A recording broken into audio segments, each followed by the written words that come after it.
Assalamualaikum warahmatullahi wabarakatuh. Alhamdulillah. Alhamdulillah inna khalaqnakum min dzakari wa untha wa ja'alnakum syu'uban wa qabaila lita'arafu inna akramakum indallahi atqakum. Asyhadu an la ilaha illallah wahdahu la syarika lah wa asyhadu anna Muhammadan abduhu wa rasuluhu la nabiyya ba'dah. Allahumma salli ala Muhammad wa ala ali Muhammad kama sallaita ala Ibrahim wa ala ali Ibrahim innaka Hamidum Majid. Ya ayyuhalladzina amanu taqullaha haqqa tuqatih wa la tamutunna illa wa antum muslimun. Wafhamu ma qala Allah ta'ala fil kitabil karim. A'udzu billahi minasy syaithanir rajim. Bismillahirrahmanirrahim. Innal ladzina amanu alladzina hajaru wajahadu fi sabilillah ulaika yarjuna rahmatallah innallaha ghafurur rahim. Wa qala an-nabiy sallallahu alaihi wasallam innama bu'ithtu li utamimma makarimal akhlak. Hadirin undangan-undangan Allah, umur kita masih sampai di detik ini karena Allah Subhanahu wa ta'ala. Kita masih bisa berjalan, kita berzikir, kita merenung atas kehidupan. Dan di sentro sana orang-orang mati bergelimpangan. Bayi-bayi yang tidak berdosa terhimpit reruntuhan. Rumah sakit hancur. Orang tak berdaya hancur lebur di hadapan orang tuanya, ditembak, dibom. Betapa Israel sebagai laknatullah. Tetapi yakinlah kita bahwa Allah akan memberikan kemenangan yang sangat besar. Hadirin hamba-hamba Allah, kita sudah masuk ke 3 Jumat pada bulan Hijriah ini. Hijriah sangat jauh berbeda dengungnya, keriangannya, perayaannya dibanding dengan ketika menyambut tahun baru Masehi. Inilah sebuah fenomena yang amat terbalik. Padahal Hijriah punya makna yang sangat besar. Dan pada siang hari ini khatib meneropong pada satu sisi yang tadi oleh pembawa acara sekaligus sebagai DKM, sebagai tema sentral hari ini adalah era IT, hijrah, perubahan moralitas. Ini yang sekarang ini didengung-dengungkan. Pada sisi manapun kita harus akui bahwa moralitas bangsa ini dalam kondisi yang sangat terpuruk, baik dari tingkat atas, dari prosesi kepemimpinan negara Republik Indonesia ini yang sampai sekarang ini masih semeraut. Berapa pulau-pulau negara kita yang kaya, yang Allah takdirkan keindahannya, dijual belikan. Berapa banyak tambang-tambang kekayaan negara ini merupakan rahmat Allah, bukan untuk kesejahteraan warga bangsa negara ini yang tercantum dalam Undang-Undang Dasar 1945. Sampai ke atas semua mafia-mafia tanah, mafia-mafia laut sekarang sudah merajalela di negara ini. Kalau kita mau mengambil tentang hijrah bangkit, semuanya menuju sebuah iman yang kafah, iman yang masagi. Padahal di negara ini yang mayoritas umat Islam, berapa banyak yang sudah mundar-mandir balik tanah suci, balik Indonesia, terus mundar-mandir dengan kalimat labbaik Allahumma labbaik, labbaik la syarika lak, labbaik innal hamda wa ni'mata lak wal mulk la syarika lak. Dia sudah berbaiat di hadapan Allah, dia sudah berkontrak di hadapan Allah, tidak akan menjadi manusia-manusia yang jahat. Tetapi tetap semakin banyak pulang pergi Makkah Al-Mukarramah, Madinatul Munawwarah, nangis di sana dengan air mata buayanya, balik ke Indonesia, hancurkan kembali tanah ini. Oleh karena itu hadirin, izinkan hati pada kesempatan ini merefleksikan dari pengalaman Hatib sebagai seorang ustadz, sebagai seorang advokat, sebagai seorang dosen yang hidup di dalam kancah gelapnya hukum, gelapnya fenomena sosial di negara ini. Mari kita sejenak memberikan sebuah contoh yang hebat pada zaman Rasulullah SAW. Terkisah ada namanya sahabat Rasul Abdurrahman bin Auf. Dia sebagai seorang pengusaha yang soleh, seorang pengusaha yang dermawan, pengusaha yang tidak kaya, pengusaha di Indonesia ini yang mendekati penguasanya, pengusaha yang takut kalau tidak dekat dengan penguasa dia akan hancur usahanya. Partai kalau tidak dekat dengan partai penguasa tidak akan punya porsi apapun. Betapa banyak partai-partai di negara ini yang munafik, hadirin hamba-hamba Allah.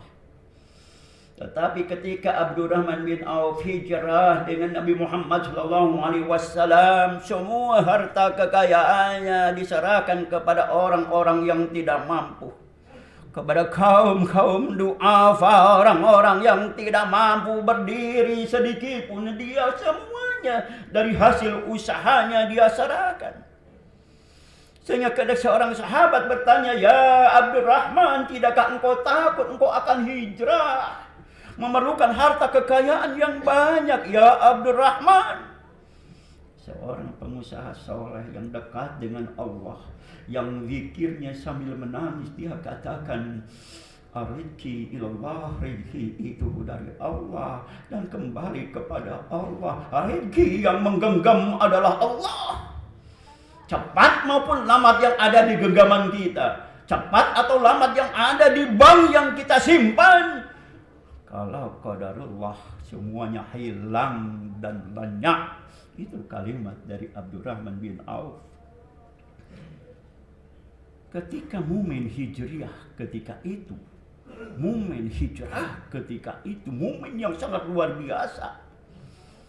Lantas ketika datang di Mekah bertemu dengan kaum Ansor, seorang pengusaha yang hebat ini ditawari oleh seorang Sa'ad bin Rabah. "Wahai Abdurrahman, engkau Kau di Mekah sebagai pengusaha yang dahsyat, tetapi kekayaanmu sekarang habis diberikan kepada orang-orang yang du'afa, kaum miskin. Engkau sekarang tidak punya apa-apa, dan engkau ketika akan berusaha di Mekah, kamu tidak mampu berusaha seperti kami, ya Abdurrahman.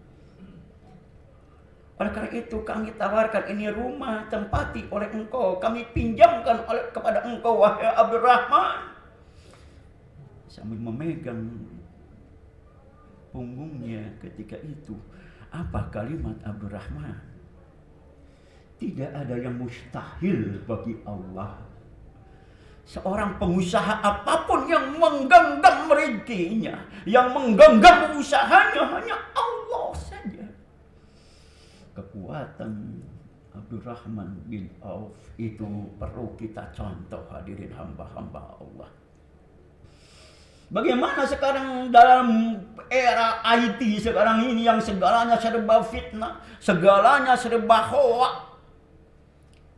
Di dalam statistik di pengadilan agama, hadirin hamba-hamba Allah, ketika khatib menangani kasus-kasus seperti ini, persentase perceraian karena seorang istri, seorang suami yang sibuk dengan IT, dengan medsosnya.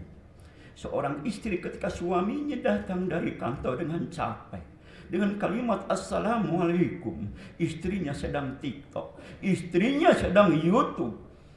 Begitu mematikan hati nurani, mematikan iman bagi umat kita. Ini persentase tinggi, bapak-bapak sekalian. Yang saya tangani 10 kasus perceraian gara-gara ini. Yang lainnya gara-gara gajinya dari hasil riba.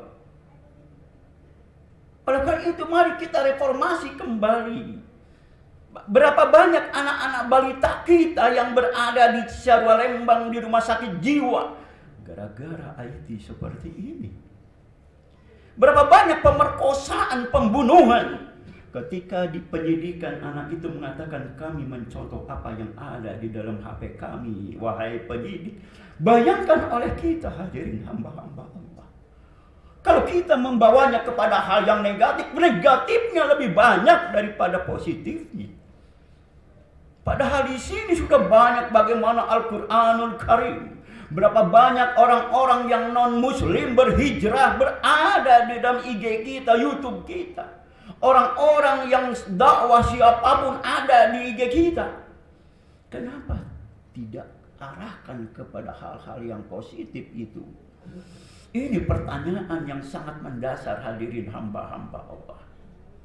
Mahasiswa kami juga sama, ketika orang tuanya komplain ke kampus, kenapa anak kami sampai begitu hancur mata kuliahnya, IPK-nya 1,2. Teliti punya teliti, dia asik dengan gamenya sampai subuh, hadirin hamba-hamba Allah. Al-Quran tadi di dalam Al-Baqarah 2:18 dikatakan, innalladzina amanu, sesungguhnya orang-orang yang beriman, kata Allah. Kalau engkau mau dikatakan orang-orang yang beriman, kata Allah, alladzina hajaru, adalah orang-orang yang berhijrah.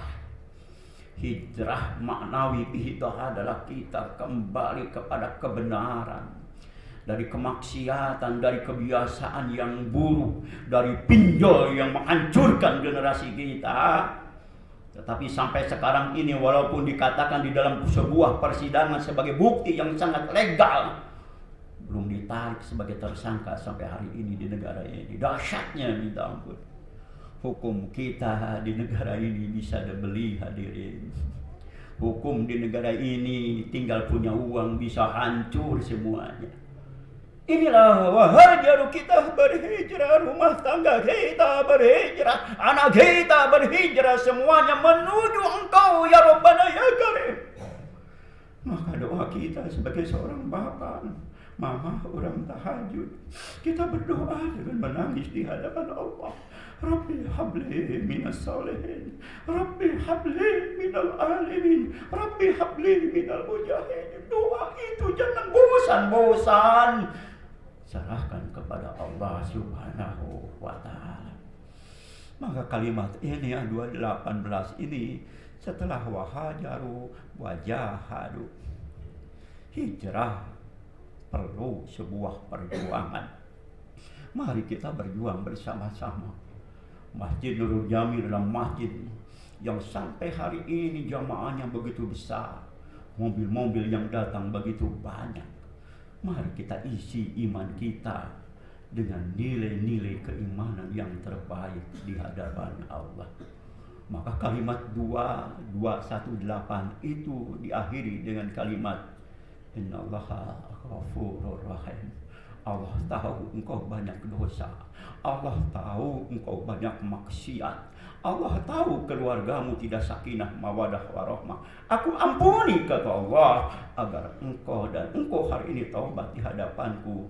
Allah Maha kasih sayang kepada hambanya. Mudah-mudahan kita khususan jamaah Nurul Jamil menjadi jamaah yang hijrah di jalan Allah. Iman kita tetap menancap di dalam kalbi kita yang paling dalam.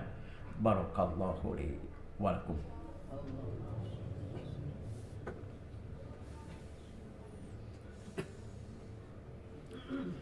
Alhamdulillahi Rabbil Alamin. Wassalatu wassalamu ala asrafil anbiya'i wal mursalin wa ala alihi wa ashabihi ajma'in. Hadirin undangan Allah, jamaah rumah Allah yang dinamai Nurul Jamil, mudahan cahaya Jamil ini akan kita terima di alam surga kelak. Semua berharap kita bertemu di alam mahsyar dengan anak dan istri kami. Kita bertemu dengan keluarga kami ketika kita pulang di hadapan Allah. Mari kita tundukkan mata hati kita di hadapan Allah. Ya Rabbi ya Karim ya Mujibas Sa'ilin. Hari ini kami berkumpul dengan saudara-saudara kami, dengan orang tua kami, dengan sahabat kami, dengan anak-anak kami, ya Allah. Hanya menyerahkan diri kepada Engkau, ya Allah. Kami sadar, ya Rabb, kami banyak kesalahan, kami banyak kebohongan, kami banyak ketakaburan, ya Rabb. Ampuni kami, ya Allah. Kami ingin selalu berada di jalan-Mu, ya Rabbana ya Karim. Karena kami sadar dan kami tahu qadarullah itu tidak tahu kapan kami harus diangkat kembali ke hadapan-Mu, ya Allah. Kapan roh kami dibawa kembali ditempatkan di sisi-Mu, ya Rabbana ya Karim. Oleh karena itu, ya Rabb, siramilah iman kami dengan sinar yang baik, yang khair, ya Allah. Jauhkan bisikan setan, jauhkan kemaksiatan, jauhkan makanan haram dari kami dan anak cucu kami yang akan menghancurkan kami dan keluarga kami, ya Rabbana ya Karim. Jadikan rumah Engkau Baitullah Nurul Jamil sebagai rumah-Mu, sebagai saksi, sebagai syafaat ketika kami berada di alam akhirat-Mu, ya Allah. Ya Allah, limpahkan rezeki bagi kami, rezeki yang halalan thayyibah. Allahumma rzuqni rizqanan halalan thayyibah. Rabbana zalamna anfusana wa illam taghfir lana wa tarhamna lanakunanna minal khasirin. Rabbi ighfir lana warhamhuma kama rabbayana shighara. Rabbana hab lana min azwajina wa dhurriyyatina qurrata a'yunin waj'alna lil muttaqina imama. Rabbana atina fid dunya hasanah wa fil akhirati hasanah wa qina adzaban nar. Subhana rabbika rabbil izzati amma yasifun wa salamun alal mursalin walhamdulillahi rabbil alamin. Hasbunallah wa ni'mal wakil, ni'mal maula wa ni'man nasir. Aqimis shalah.